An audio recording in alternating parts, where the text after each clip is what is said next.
Okay, here we are at Q&A number 76. How do you remember? I probably got it wrong. But Okay. And nobody will check you, right? okay, we'll go ahead and start with Letty. Love all your DIYs. Thank you. I just want to make a correction on the info you gave on the fabric grain. Ooh.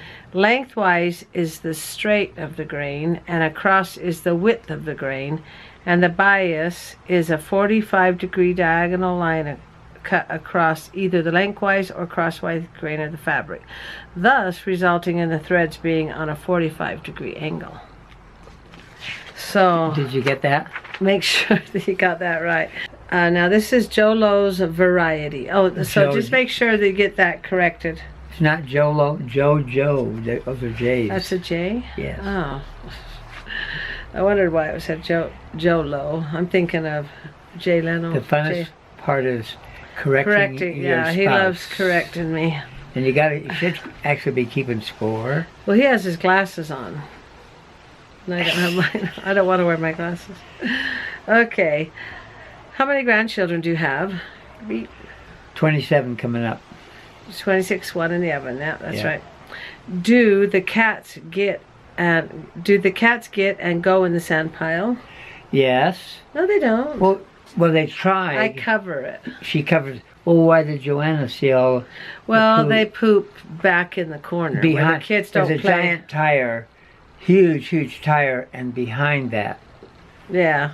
There you go. And I should clean that out one of these days. But the kids don't go back there. So what was the answer to the question? No, they don't poop in the sand pile. Well, if I don't cover it, then they will. They think it's a big litter box.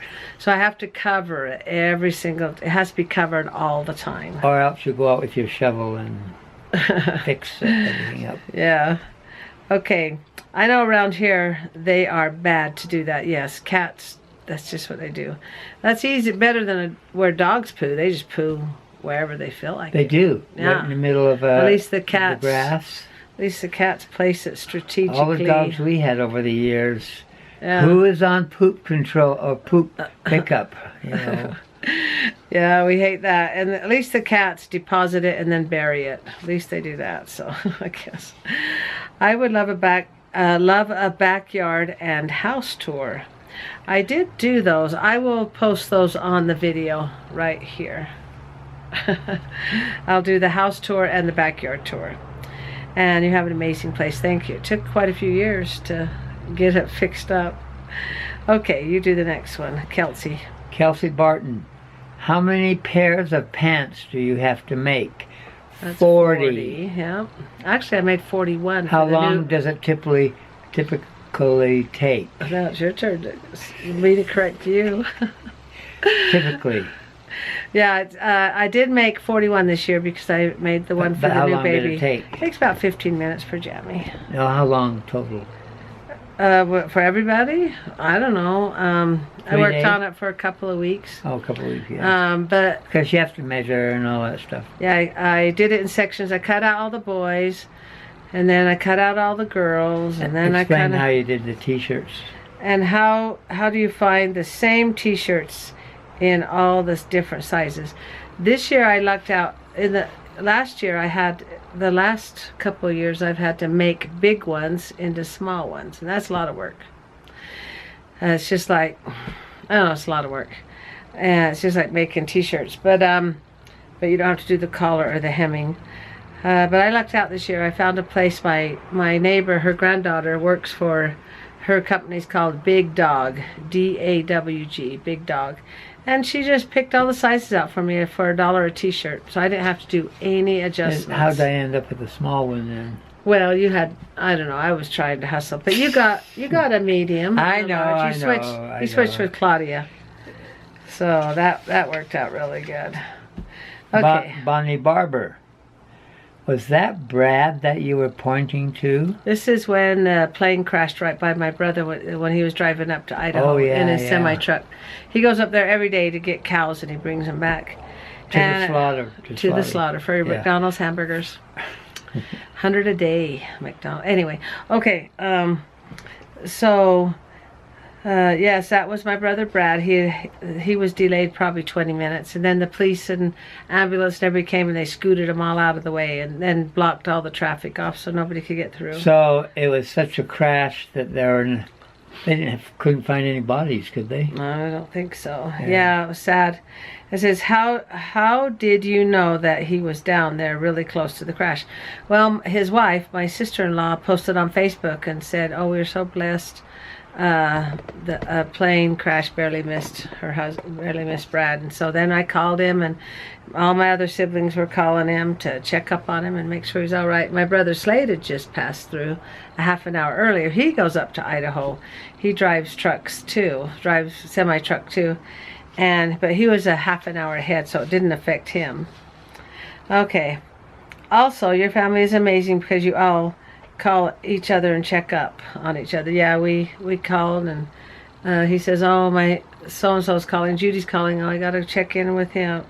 So we made sure we checked in and made with everybody. What's she looking at? I was looking at Bonnie Barber says, it's neat that you guys can all contact each other about that, and she just said her family, nobody contacts anyone. It says maybe if I need a kidney or something like that. Maybe they'll call me if they need a kidney. That's funny. That's good. At first I thought it was something very serious, and she was kind of making a joke. That's good that you have a sense of humor about that. That's really funny. Call me if you need a kidney, okay? Just give me a call. You never call me up. Call up your siblings, say, you need a kidney? I got one, just in case. No, we're a really close family, I guess, because that's all we had growing up. Because we didn't have... You had one room with the board nailed up by your mother. Yeah. To separate boys and girls. Yeah, and we were, since we were made fun of, we didn't really have friends, so that's all we had was each other. Then before we added on, I had 2 bunk beds. Added on to where? Upstairs. Are you talking about our house? Yeah. And hands too big. Oh. Okay. Okay, wait. You got to tell them that you switched subjects. Okay, switch subjects. Okay, now we're going to our kids. And our bedroom, where the boys and girls were in the same room, but the boys were on one side in bunk beds. And that happens to be this room that we're in right now. This was. Oh, it was? Yeah. When we added on, we didn't. They each got their own room. Happened to be this room, and we didn't have this door here.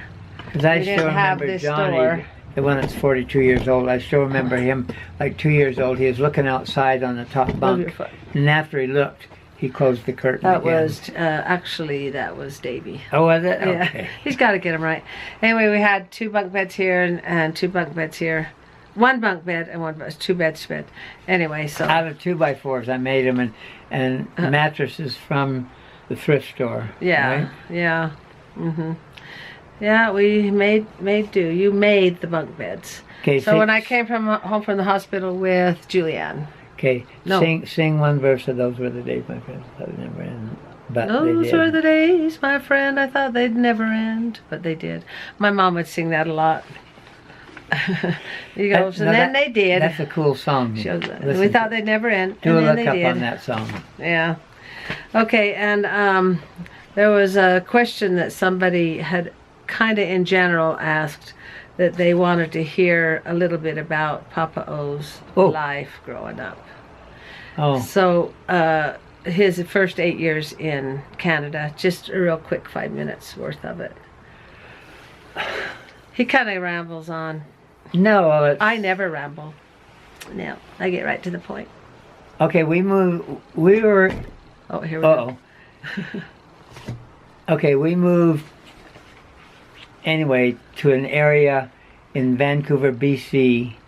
My first 8 years were in Vancouver, British Columbia. And it was an area maybe a couple hundred miles from the border, and not another 100 or so miles from Seattle. And anyway, so where we lived, it was a lot of bush and evergreen trees and ferns and moss, that kind, what you see up in Seattle. And of course, in those days, my mom and dad were kind of poor, and we didn't celebrate Christmas or birthdays. I went to one birthday party when I was little, because my mom slicked my hair down and sent me off to it. And they said, we didn't invite you. And I was kind of thinking, And okay. they took the present and wouldn't let Joe go. No, I can't remember that part. But Oh. still, I didn't care. I really didn't care. You're glad to go home? Well, yeah, because I didn't know any of the people there. But anyway, so when I went out to play, like I didn't have little trucks to play with, no toys. I don't remember having toys either. How many of you remember having toys when you were little? We had no toys. But my only game I knew was a game of marbles, where you have a circle, you draw a circle, you have marbles in the middle, and then with your main marble. At school, you'd play marbles? Yeah. Oh, yes. Okay. And there were two types of games we played. We'd hit them, get the marble, and if you knocked another marble out, you got to keep it. And if you didn't get one knocked out, and you stayed inside, then somebody could. So you start collecting marbles. Yeah, Okay. yeah, and everybody had their little sack full of marbles. Mm-hmm. And the other one was maybe have 4 holes, and you had to go around the circle. So the only toy I had, and this is under 8 years old, was a hatchet. I have no idea why my mom gave me a hatchet, because there are trees everywhere. Okay. What would you give a kid, 7-year-old kid, a hatchet to chop down? I used the hatchet to make forts. You cut down a tree, and then you make little notches, make like a 1-room log cabin, and the top you put branches and stuff, and put and you put moss all over it to make it waterproof. They do the little notches like they do log cabins. Yeah, exactly. Okay. Anyway, back to your story. Okay, were you talking about the one where I bring Christmas trees home? Oh, okay, you just that told one. the story now. Okay, one Christmas. How old were you? Well, all I remember, I was under 8 years old, because Okay. that's when I came down to the United States. Okay. When I was 8 years old. I decided that I'd heard about Christmas trees at Christmas time, so I decided to, and they had lots of fir trees. As I recall, the fir trees are the typical Christmas trees that you buy in a lot. Mm-hmm. When the people that still buy fresh trees. Anybody still buy fresh Christmas trees?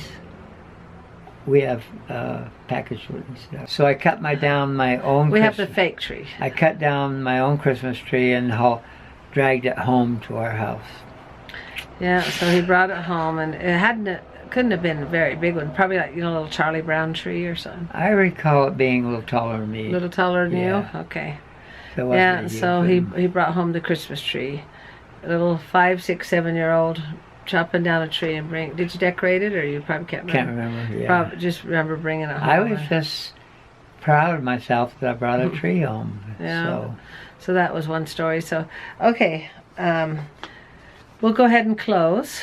Did you have one more? Well, just that I have one book published. My first 8 years. I wrote my life story one of my life stories when I was 12 years old.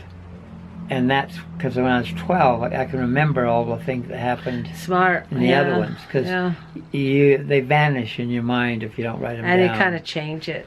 You can't quite remember all the My details. grandmother died at 97 years old, and she wrote a lot of life stories. She said, as you get older, if you write your life story, you write it slightly different, because you look at things different. You look at things as you get older. Yeah. And what you thought was a lot of bad luck turned out to be a really blessing in disguise. Because it directed your life into a direction that was better for you.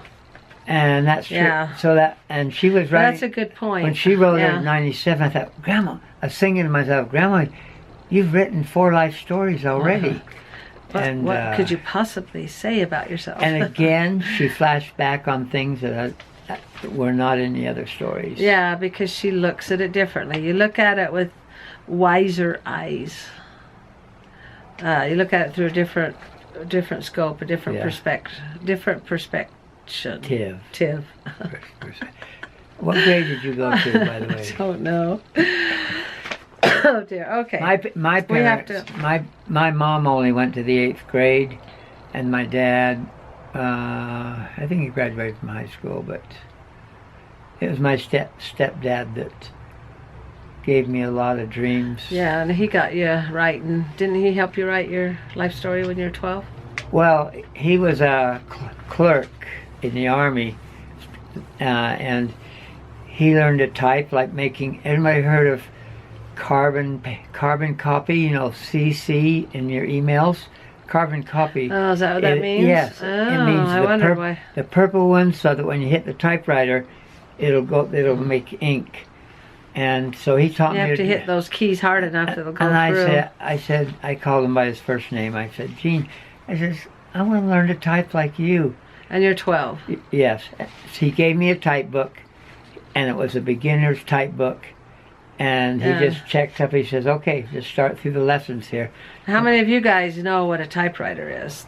These kids nowadays, they have no clue what a typewriter is. Remember those? They had the whiteout stuff you'd have to do. No, whiteout came after the carbon copies. After the carbon copies. Yes, that's wow. right. Yeah, I don't remember the carbon copies, so that must have been before my day. He said when he was in the Army, I could be wrong, but it says sometimes they'd have 10 carbon copies where everybody 10? Where everybody Did it go through? And it took forever to make the changes all the way through and type it again. So if you pushed the wrong key, you had to correct all those 10 pages. Yes. So be thankful for what we have now. Like you could type a whole paragraph and say, oh, I'm going to put that here, and you just highlight it and move it somewhere else. Or you'd say, Google because my spelling. Yeah, Google corrects, spell correct and everything. So it's pretty nice. Yeah, for those of you that had to type on a typewriter, you know what it's like. It makes us appreciate. I remember how excited I was when, there's a typewriter, then all of a sudden an electric typewriter comes out. Oh, I remember. That means you barely touch it, and you could get up. You plugged it in. You could get to 90 or 100 words a minute. Yeah, because we were taught to push those keys hard. Then the electric one comes, and you push that key, and all of a sudden E, or whatever letter you were pushing. You know, whoa, this thing's too touchy. And I don't like it. You have to type really lightly. So when I got into it, I took a typing class in school. And by that time, I could already type 60 words per minute. Wow. And the teacher said, so where did you learn to type? How? Why? My dad gave me a book and just told me to type what's in it. Yeah, and you still see people nowadays, the one letter typing, one finger typing. I call it two-finger typing. Yeah, and some can get pretty fast. No, when I was a programmer, one of my people I worked with, he was a very intelligent programmer making a lot of money. He was a two-finger typist, and he was just way fast. Yeah. And just learn how to type. And so I looked it up, and they said a two-finger typist can get up to 40 to 50 words per minute. That's pretty good. Yeah. Yeah, that's pretty good. Okay, we better close because. But now it's how fast your thumbs can type. Oh yeah. Yes. No. I can't do the thumb see thing. The kid in junior high? Your hands are so big. Oh, he'll have both thumbs going. They really get it going, and they even have carpal tunnel in the thumbs now. You know, because kids are using now their you'll thumbs see a little baby that's about a year and a half old. He'll pick up an iPad, and you'll see him with his thumbs. And on the texting, I'm doing the one finger thing like this. You know, now I just use the microphone. Why type it when you can do the microphone? And then just make sure it's saying what you want it to say. I know you need. I'm trying to focus you. We got to end with a couple of quotes. Okay. I'll do one that says, it's not what you look at that matters, it's what you see. Okay. And the same with hearing, it's not what you hear, what you're listening to, these it's what are all you hear. famous people, and this is why they're famous. Martha Stewart, wasn't she the one that went to jail? Yes. It wasn't her fault. Okay, go ahead. She did. I still like her. Okay, go ahead. It's something to do with her taxes, and the guy that was in charge messed up. She's in for a whole year, I think. Yeah, and she did good. Lady. She put curtains up. She made friends. And the bad girls inside the prison liked her. Yes. In a nice way. And there's no such thing as a bad girl. They just do bad things. Oh, I like that one. Okay. So even how'd you get off on Martha Stewart? No, but I like her. She said she was trying to fight it. And she Even says, I'll kill- just go. even Fine. the killer, you'd say he's not a bad No, person. you It's just can't what compare he does. taxes to killer. Okay, do your quote. You're Okay, getting. Zig Ziglar. I like Zig. Yeah. He's always good. Yeah, I really like him. People often say that motivation doesn't last. You know, you're all excited Well- and you work real hard in it, and then the next day comes, what was I doing yesterday? Anyway, he says, Anyway, people often say that motivation doesn't last. Well, neither does bathing. that's why we Is do it bathing or bathing? Bathing. Bathing. Bathing. That's why we recommend it daily. Daily. So you need motivation daily, just like the bathing. Bathing. Daily. Okay. All right, we got to get. I think, We're going to lose custody. no, I think in Britain, it's a bath. Someplace else, it's a bath. It's a bath. How do you guys say it? I don't know. Don't know. Why have I got a British accent? Okay, we got to close. People will. They got things to do. Okay, thank you, and make sure you like, comment, and subscribe, and watch for my DIY tomorrow. Okay, one thing. I don't know what it is I've yet. started one vlog a week, so if you're confused, look for Papa O. But I will be having vlogs. Once a week. You've said it now.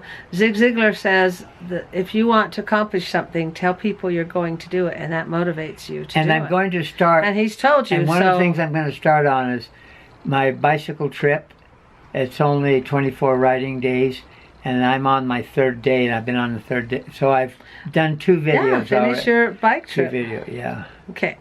All right. Thank you, and for liking, commenting, and subscribing. And good night, everybody. Good night.